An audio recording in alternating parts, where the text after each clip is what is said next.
Keadaannya semakin memburuk sehinggakan tidak dapat tidur semalaman. Hai korang, Assalamualaikum warahmatullahi wabarakatuh. Welcome back to my channel. Apa khabar korang? Diharapkan korang berada dalam keadaan sihat dan sentiasa ceria, happy-happy je selalu. Okay, tanpa buang masa, jom kita mulakan story kita pada hari ni.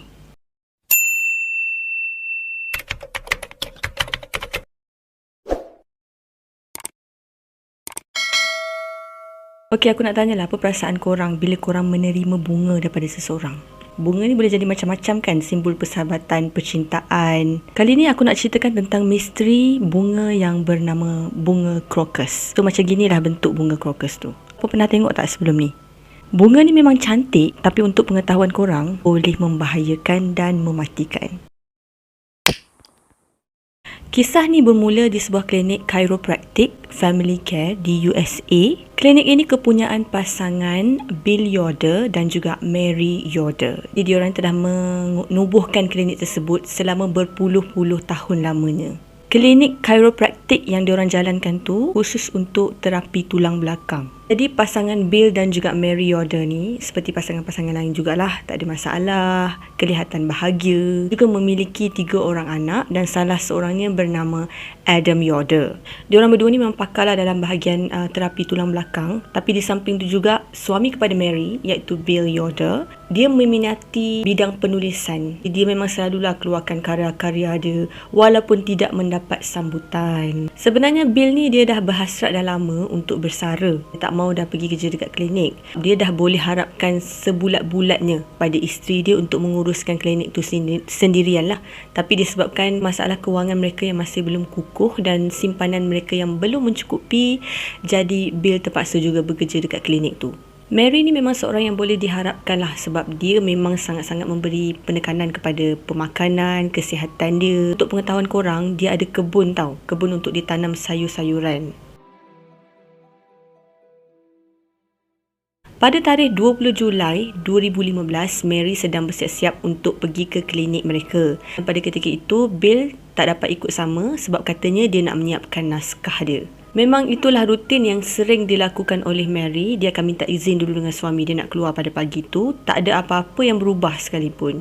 Hari Isnin memang sangat sibuk lah. Sakit-pesakit memang tidak putus-putus datang daripada pagi sehinggalah ke malam. Sebaik saja Mary tiba di klinik tu, seorang pekerja bernama Kathleen Conley telah tiba lebih awal. Seperti biasa pada pukul 1:30 petang, Mary ni dia ada satu kegiatan iaitu dia akan minum protein shake dia untuk menambah energi. Ketika berada di klinik tersebut, kira-kira pukul 4 petang, Mary mula merasa mual, sakit perut dan muntah-muntah. Semakin lama sakit tu semakin kuat, tapi pada masa tu Mary ni masih lagi bertahanlah untuk meneruskan pekerjaan dia.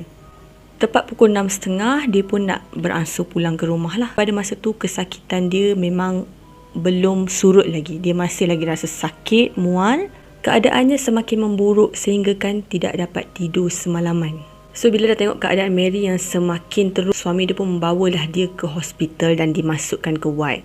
Dekat dalam ward tu, kesakitan dia tidak surut. Dia mengalami serangan jantung. Bukan sekali tau, hampir 7 kali dalam masa yang sama. Apabila diperiksa oleh doktor, dikatakan organ dalaman Mary gagal untuk berfungsi. Doktor mengesahkan Mary keracunan, atau lebih spesifiknya Mary keracunan colchicine. Kalau korang nak tahu, colchicine ni terdapat dalam bunga krokus yang aku bagi tahu korang tadi. Dia ada satu kebaikan pada bunga ni. Kalau kita ambil dalam dos yang rendah, dia boleh menyembuhkan sakit sendi ataupun sakit gout. Tapi kalau kita ambil secara berlebihan, memang boleh mematikan. Bayangkan racun ada dalam sekuntum bunga yang indah.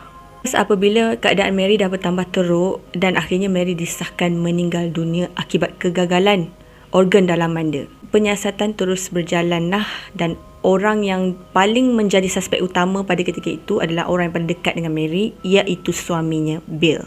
Diorang mula menyiasat Bill. Adakah punca Bill membunuh Mary untuk mendapatkan insurans yang dimiliki oleh Mary? Setelah siasatan dijalankan, pihak polis mendapati Bill mempunyai hubungan sulit dengan kakak kepada Mary yang bernama Kathleen. Pada ketika itu, Bill menafikan sekeras-kerasnya dan menunjukkan bukti bahawa hubungan yang terjalin antara Kathleen dan Bill bermula setelah kematian Mary. Dan polis juga mendapat tahu Mary tidak mempunyai polisi insurans. Dan berdasarkan kenyataan itu, akhirnya polis mengeluarkan Bill dalam senarai suspek. Kes ni memang sangat-sangat membingungkan, menjadi tanda tanya orang ramai siapa pelakunya. Pelbagai spekulasi, ada yang mengatakan kemungkinan Mary sendiri mengambil colchicine untuk mengubat penyakit gautnya. Tapi apabila disiasat, Mary tidak pernah mempunyai sejarah penyakit gaut. Ada yang mengatakan juga kemungkinan Mary membunuh diri. Tapi kenyataan itu disangka sekeras-kerasnya oleh orang yang sangat-sangat mengenali Mary. Mary ni tak ada tujuan pun nak bunuh diri sebab dia seorang yang positif dalam hidup dia. Suatu hari pada bulan November 2015, pihak polis telah menerima sepucuk surat yang tidak mempunyai nama dan juga alamatnya. Isi surat tersebut mengatakan yang si pengirim ni sebenarnya dia tahu siapa yang membunuh Mary Yoder. Dan si pengirim itu juga mengatakan yang dia tahu sebenarnya Mary mati kerana dia telah diracun oleh colchicine. Pada masa itu, polis membuat kesimpulan kemungkinan penulis surat tersebut ialah ahli keluarga Mary sendiri. Sebab hanya ahli keluarga terdekat saja yang tahu tentang colchicine yang berada dalam tubuh Mary. Apa yang lebih mengelirukan, si penulis itu juga mengatakan pembunuh ataupun orang yang telah meracun Mary adalah Adam Yoder, iaitu anak Mary sendiri. Dalam surat itu, si penulis mengatakan Adam Yoder membunuh ibunya kerana dia merasa disisihkan oleh ibunya sendiri. Secara terperinci, si penulis itu mengatakan juga colchicine itu berada di bahagian hadapan di dalam jeep milik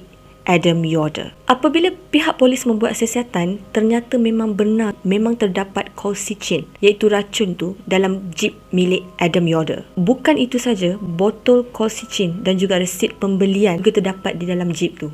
Segala bahan bukti yang telah diperolehi oleh pihak polis telah dibawa ke lab forensik untuk dijalankan siasatan. Di resit pembelian itu tertera kuantiti colchicine iaitu 1 gram dengan harga $136. Dan dikatakan pembelian itu dibuat 6 bulan sebelum kematian Mary Yoder. Dan botol colchicine yang dibeli itu didapati telah dihantar ke klinik Chiropractic Family Care milik keluarga Yoder. Alamat email milik Adam Yoder juga tertera di resit pembelian. So, daripada situ pihak polis pun menjalankan siasatan dengan lebih terperinci. Diorang pun call lah tempat di mana racun itu dibeli. Penjual colchicine itu mengatakan memang mereka sebelum ni ada berurusan dengan pembeli melalui telefon sebanyak 2 kali dan mereka berurusan dengan seorang perempuan. Perempuan pula. Adam Yoder bukannya perempuan. Pihak polis pun terkejutlah kan pada masa tu. Siapa pula perempuan yang bercakap dalam telefon dengan penjual colchicine tu? Mungkin tak ada perempuan yang membantu Adam Yoder untuk menjalankan misi meracun ibu dia sendiri. Kan aku dah cakap memang terlalu banyak sangat persoalan dalam kes Mary ni. Pada masa tu pihak polis pun menjalankan siasatan dengan lebih lanjut lagi lah tentang Adam Yoder. Juga siapa perempuan yang membantu Adam pada ketika itu. Dan perhatian tertumpu kepada bekas kekasih Adam dan juga selaku pembantu di klinik chiropractic yang bernama Kathleen Conley. Kathleen mendakwa dia menjalinkan hubungan cinta dengan Adam selama 2 tahun setengah. Dia juga pernah hamil anak luar nikah bersama Adam dan akhirnya anak itu digugurkan kerana Adam meninggalkan dia lah.